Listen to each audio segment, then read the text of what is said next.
જય ચહેરમાં એ મારી મરતોલીવાળી એ દ્વારકાધીશ।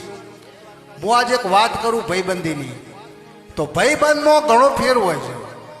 ભાઈબંધ પાછા જુદા જુદા પ્રકારના ભાઈબંધ હોય। હું તમને એક દાખલો આલું।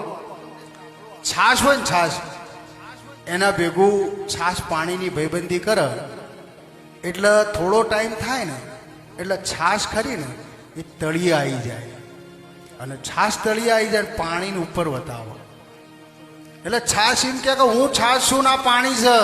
એમ ઘણા ભાઈબંધો તમારી એવા હોય કે ભેગા રહેતા હોય, તમારા ભેગા રહેતા હોય, જમતા હોય, ખાતા હોય, પણ જુદા પડે એટલે તમારી કાપતી કર ગા આ છે ને આ આવો છે, આ તેવો છે।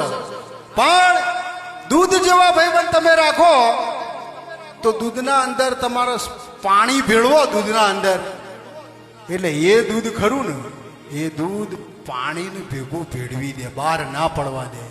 જે ભાવ દૂધનો હોય એ જ ભાવ પાણી વેચાય। એટલે ભાઈબંધ દૂધ જેવા રાખવાના। કેવા રાખવાના? તમને ભેગા ભેળવી દી। તમે પેલા કરોડપતિ હોય તો તમને કરોડપતિની જેમ જીવાડો, પેલા વાઘ હોય તો તમે ભલે ગમે જેવા હો પણ તમને વાઘ કરીને ફેરવું। બાકી શાહ જેવા ભાઈબંધ રાખ્યા ને તો એ નેચર તળી આવીને તમને ડૂબાડ્યા વગર મેલે નહીં। એટલે ભાઈબંધ તો એવા રાખે કે રાતે 2 વાગે ફોન કરીને પાછળ ચવાણું ખાઈને હોઈ જાય, અને તમારે તકલીફ હોય ને તમે ફોન કરો એટલે કે યાર મારી તબિયત બગડી છે, ઓમ થયું છે, હું બહાર છું, એવો ભાઈબંધ ના જુઓ। ભાઈબંધ તો રાતે તમે ફોન કરો ચો છે મારા આવો પ્રોબ્લેમ થયો છે એટલે હીરો એમ કે કશું પૂછે ના કે શું થયું, કે લોકેશનનો જ હું આવું છું, એવા ભાઈબંધ જોઉં। બાકી માય કાંગલા જેવા ભાઈબંધ ના રખાય। એ તો મારા દીવો ડૂબું તમને ડૂબાડે ભાઈબંધ।